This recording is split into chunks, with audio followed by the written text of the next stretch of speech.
You are listening to the Manumit Podcast. My name is Casey, and I'm here with my buddy Glenn Johnson, investment advisor and founder of Jabez Financial right here in the Uncasville area. In every episode, he is here to break down today's biggest retirement worries and headlines for us. All right, Glenn, let's get into the good stuff to kick us off. As we are starting, I want listeners to really get to know you and how you came to do what you do. So can you talk to us a little bit about why you became a financial advisor in the first place and what really drew you to this industry? Absolutely. Casey, when I was in college, I first started to discover how significant of an influence money has on almost all of the major decisions we have to make in life.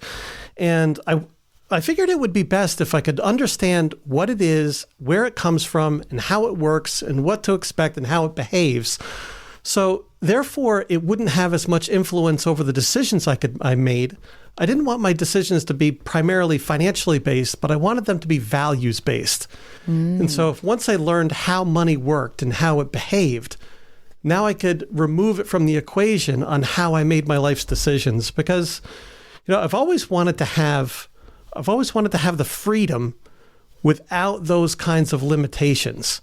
Mm-hmm. And money's one of those things that until you learn how it works, it could potentially have control over you rather than you having control over it. I also learned that when choosing a career path, oftentimes our guidance counselors in high school get it wrong in the sense that they ask us, well, what are you good at and what do you like to do? Well, the answer to those questions is your hobby. Like, I was really good at soccer. I enjoyed playing soccer.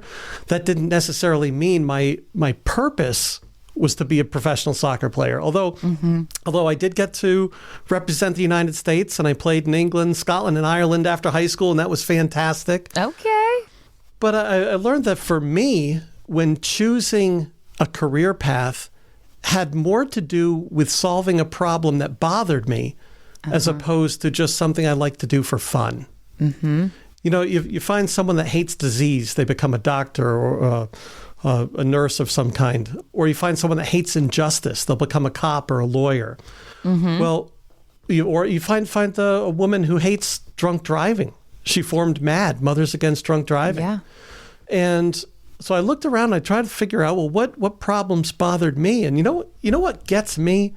What bothers me is poverty. Mm-hmm. See, having an abundance of resources has never corrupted anybody. It's revealed them. A good person will do more good with more money. A bad person can cause more harm with more money. Mm-hmm. But the lack of money, if somebody's really strapped, they may feel pressured to behave inappropriately because of the lack of money. Mm-hmm. And so the lack of money can corrupt.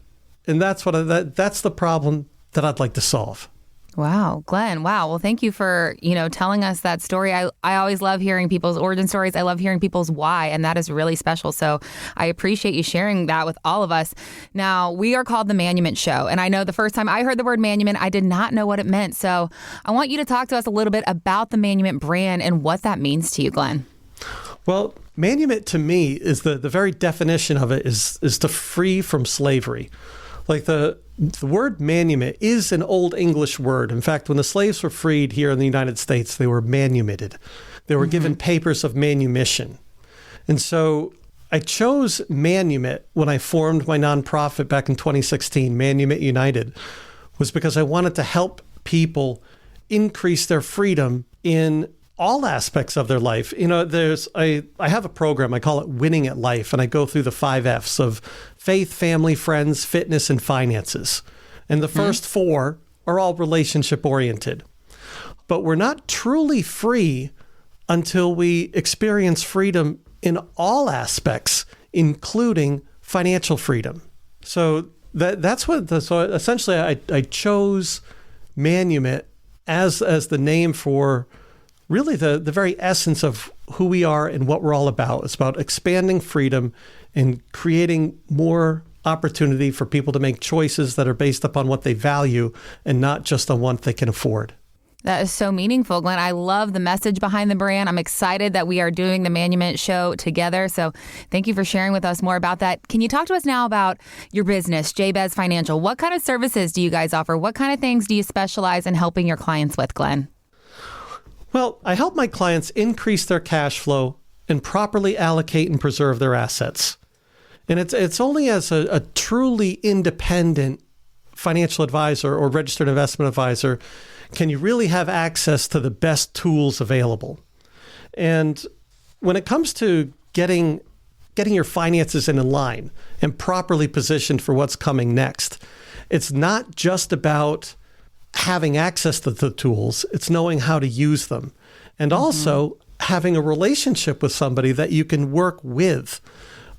My business isn't just around providing somebody with a mutual fund, a life insurance policy, a structured note, or whatever. It's really about providing the education and the relationship. So when we have the education to make better decisions, and we have somebody that we can trust working alongside us, that's what gives us confidence moving forward. The education is such a big part of it. Nelson Mandela said, education is the most powerful weapon you can use to change the world. And in this ever-changing economic environment, has the education we've been receiving been working for us or against us? There's lots of information out there, but if we don't have economic discernment to realize, to be able to identify, if I make this decision, will I be more economically free or will I be more economically enslaved? Wow. Well, Glenn, you mentioned, forming relationships, and it sounds like your business goes so much farther beyond just the financial advisory and the retirement planning services that you offer. So will you expand on that a little bit for us? Talk to us about how you pair your Manumit brand with your financial advisory services. How does that all go hand in hand together? Well, Casey, a lot of the time, having a conversation revolving around finances is a lot easier because people really aren't that emotionally involved in their money. They're concerned about it. They're worried about it. They're stressed about it. But they're not so much emotionally involved because we can all admit we could have more money. We all can admit that, if things worked out differently, I would have been farther ahead. So oftentimes our conversations start around improving the economic situation. But once that problem is solved, and you know what? It's an easy fix. Solving financial problems is easy. When you know what the tools are and you know how to use them, fixing financial problems becomes effortless. It's just a habit. But once we get those things in order, oftentimes it'll expose another aspect of life that really does need attention. And that's why, on a personal note, outside of doing the financial work, much of what I do oftentimes leads to mentoring men personally, one-on-one.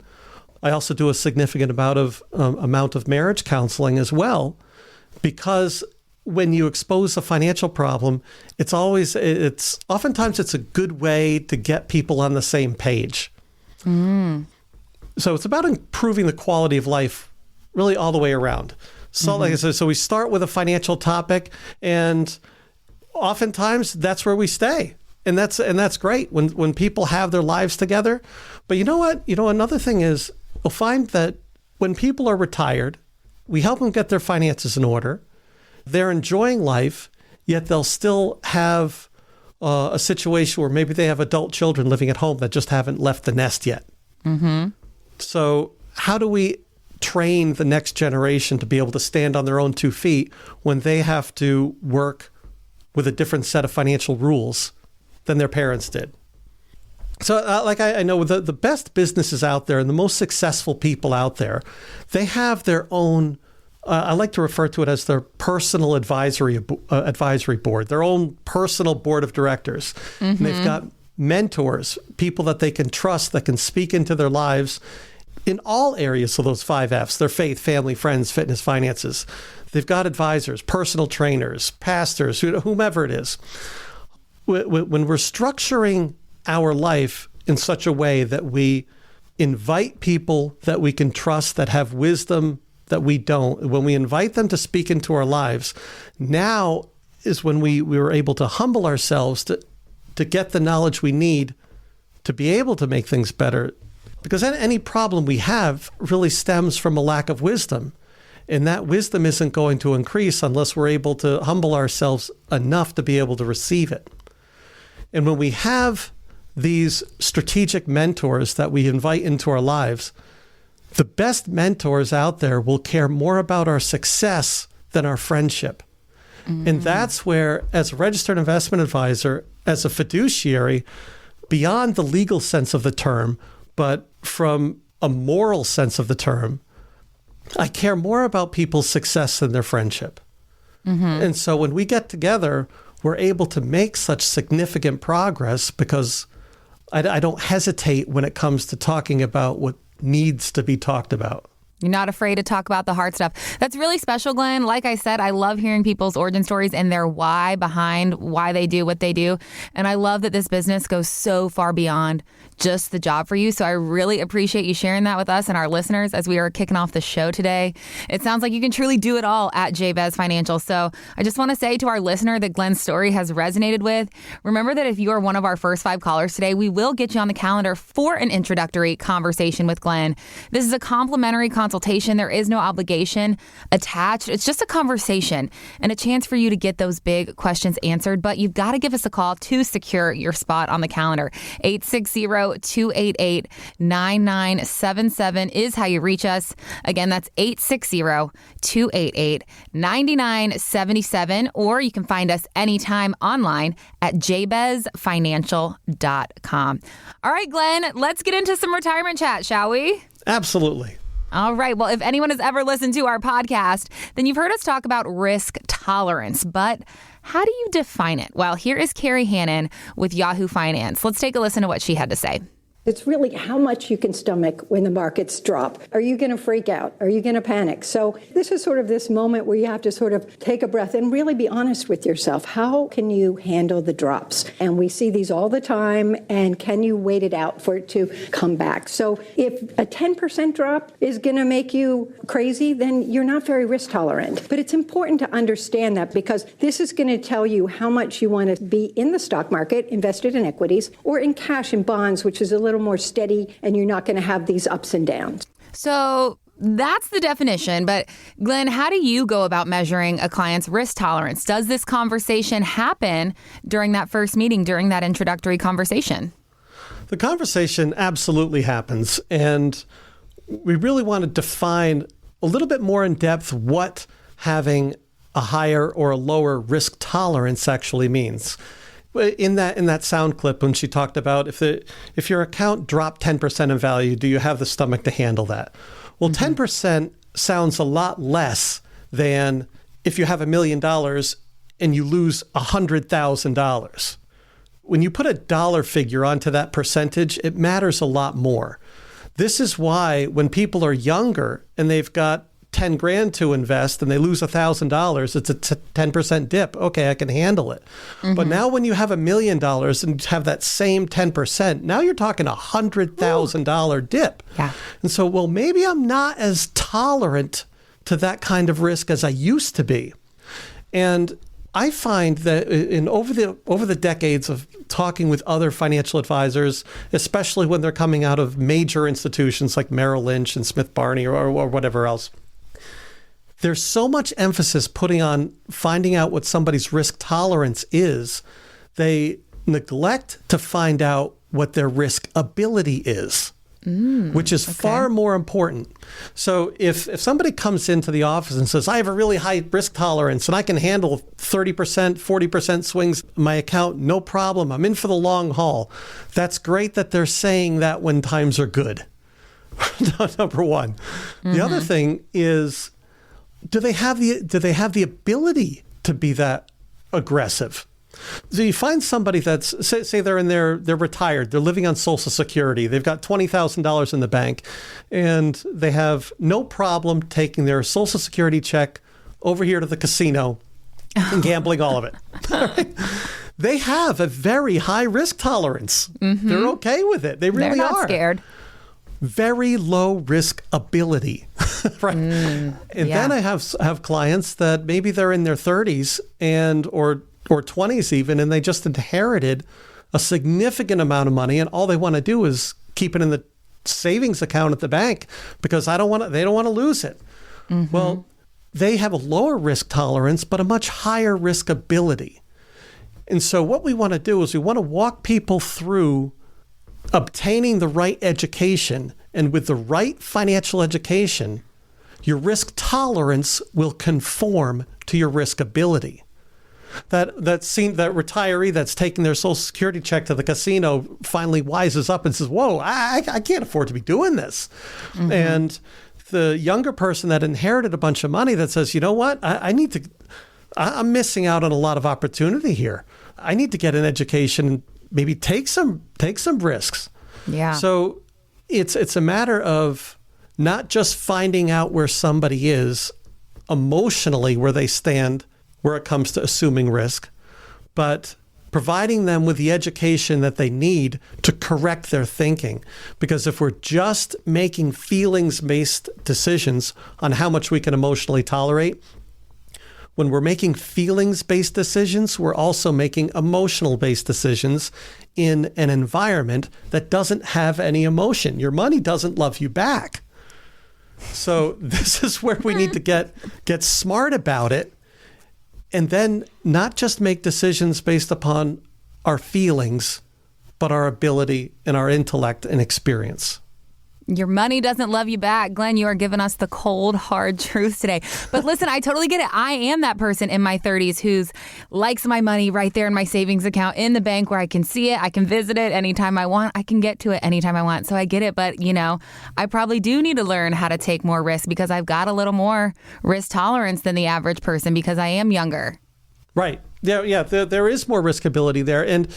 But now, some people, they'll take that rule of 100, and you learn this in financial planning school where they talk about, well, if you're 70 years old, you want to have 30% in equities and 70% in bonds. Or if you're 50 years old, you want to be half in equities, half in bonds. Well, that's one way of looking at it. However, in addition to recognizing what your risk ability is, getting the education you need to have your risk tolerance conform to your risk ability, then there's also the knowledge that you need to know about, well, what season is our economy in? Are we in a long-term secular bear market? Are we in a long-term secular bull market? What's about to come next? Risk, there is no risk in a market that just crashed. The risk comes in before it crashes. And this is where I find that after this last secular bull run that we've had since 2009 to today, there's people out there that say, yeah, I have a really high risk tolerance. I have a really high risk tolerance. Yeah, because the last 16 years have been fantastic. But once it crashes, that's when you find out, oh, well, maybe I didn't have such a high risk tolerance. So this is where having the conversations with people that are not hired to tell you what you want to hear and not hired just to give you what you feel that you want becomes critically important. Okay. Well, I know you know this, Glenn, being in this industry for so many years, but life definitely has a way of throwing us curveballs, whether it be that unexpected inheritance that you get in your 30s, whether it's you're starting a new job or you're growing your family or there's a change in the market, and anything like that. Any of those curveballs can really shift how comfortable somebody feels with risk. So I want to ask you this. How often are you sitting down with clients to revisit that risk tolerance? Are there certain life changes that, you hear in your head or events and you say, hey, it is time that we need to sit down. We need to talk about this plan again? That's a great question, Casey, because the frequency that I get together with my clients depends upon a number of things. One of them will be how complicated is their financial situation. And the more complicated it is, the more attention it needs. The other one is economic velocity. How fast are the things changing in their lives? Some people make decisions quickly and move on. Then they're on to the next thing, the next thing, the next thing. And it becomes very important that we're in touch very frequently. And then there's people that they're done. They're retired. Their accounts are set. They've got their Social Security, their pension, the savings. Everything's fine. They're not taking any risks. Well, in those cases, maybe we really only do need to get together once a year. Mm-hmm. But sometimes with some of my clients, I'm in communication with constantly because of the speed at which their life is moving. And when people are young and they're just getting started on this financial journey, it's hard to give them a lot of advice until they get moving. It's kind of like you can't steer a parked car. You've got to get moving. Then you can start making adjustments along the way. But once somebody is up and running, they're building they've got their career going, they're dollar cost averaging into their 401k, they're saving consistently. Maybe they're looking to buy a rental house or really get into the mechanics on how their 401k is working. The more somebody is involved and the more enthusiastic they are about learning and making changes, now we've got to talk more regularly. How frequently do I get together with my clients? Yes, I guess is the right answer. Because it's going to be different for all of them. How often? Yes. The answer is yes. Well, I think moral of the story, too, is that incorporating the help of a professional in general to guide you through these conversations, to guide you through these tough decisions, that's going to be the key to your success here. So I just want to say, if you're listening today and you are looking for answers to those retirement questions, today's the perfect chance for you. 860-288-9977 is our phone number. Or if you prefer online, you can reach out and learn more anytime at jabezfinancial.com. And that's Jabez, Jabez. Thank you so much for listening to this episode of the Manumit Podcast. Make sure you subscribe wherever you get your favorite podcasts so that you never miss an episode. And we will see you next time. Take care. Investment advisory services offered through Jabez Financial, LLC, a registered investment advisor firm. Registration is not an endorsement by securities regulators. By contacting us, you may be provided with information about insurance products, including annuities, offered through Glenn Johnson, Connecticut Insurance, license number 4628409. The firms are separate entities. Annuity guarantees rely on the financial strength and claims-paying ability of the issuing insurance company and are not offered by Jabez Financial, LLC. Read your contract for restrictions, limitations, or penalties. Jabez Financial, LLC is not licensed in all 50 states. To find out if Jabez Financial, LLC is licensed in your state, please call 860-390-0093.